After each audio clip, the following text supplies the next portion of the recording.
Yo, what is good? My anime people. I will be quick and brief about this because this was just one of the setups for um, the raids to come. So, not much to take out of this outside of what you already heard from the characters themselves.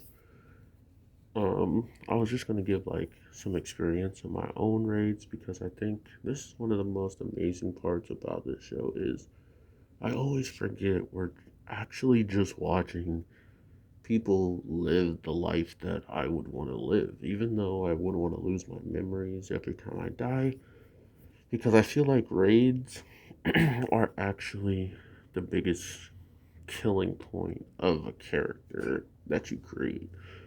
And I say that because raids are supposed to be something that you're meant to die to. They don't give you any hints, they don't give you any warning. They just do things that they can do in their own respective space. And because of this, you have no choice but to abide by the raid's rules. And the only way to know anything about these raids is if you're someone who is new and the game has been out for a while.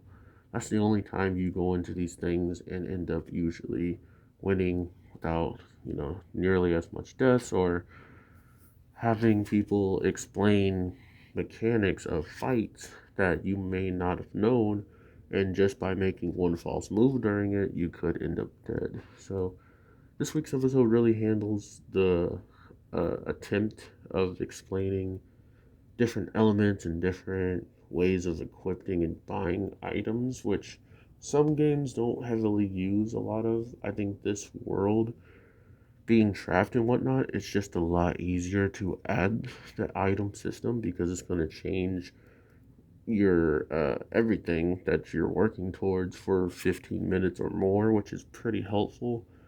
But when you're in a game like us and we're playing, those items sometimes go underused. Some people don't even look into their inventory during fighting and stuff like that. So because they're a part of the game and it's a real world to them, it feels like every single advantage they can get, they should always use it.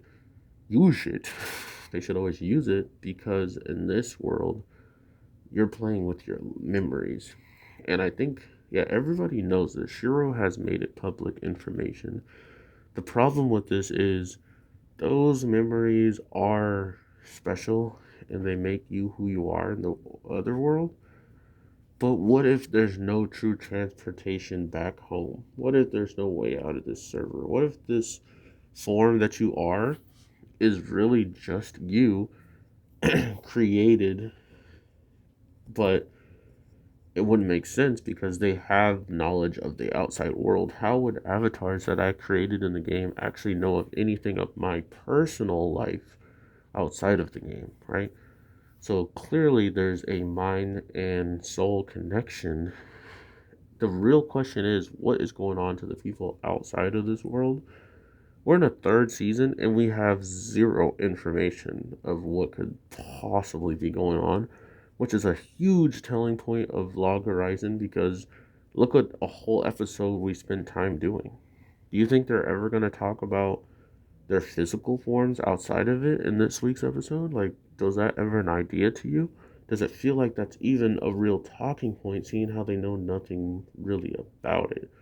That's my point. That's what I love about it. So, that all being said, we're in a stalemate to pretty much just see what is coming around the corner because as of right now, I am truly interested in how they're going to pull off this real raid that's going to come at them with no warning. Looking at the time, and it's going to be one of these things where if they fail, the actual town could be in trouble. It looks like at the end here, we're looking at a whole entire field being laid out to people making, um, like the genius is using the team system, like the teacher system, and they're pretty much incorporating it throughout the whole entire town, thus making all people down to the level, which makes sense because this also happens in raids I was talking about.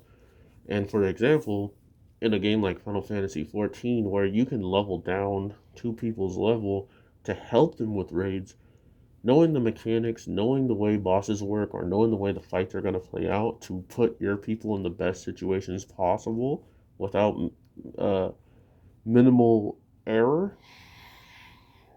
Raids are the funnest things in the world. But going in blind, not knowing your right from your left, not knowing if there's traps, not knowing how many monsters there are, not knowing if there's a boss afterwards, and should you heal, should you save potions. These are the types of things that are really amazing about raids, and I hope we see some play out, but with how things are going, it feels like raids are just going to be something they're going to use to skyrocket our character's gear level, and really not something we can watch them figure out step by step by step with how much is going on within the world itself. Well, with that being said, my anime people, I hope you have an amazing day, night, evening, whatever the case may be. I am your boy, the Anime G, and I will definitely talk to you in the next one. Peace.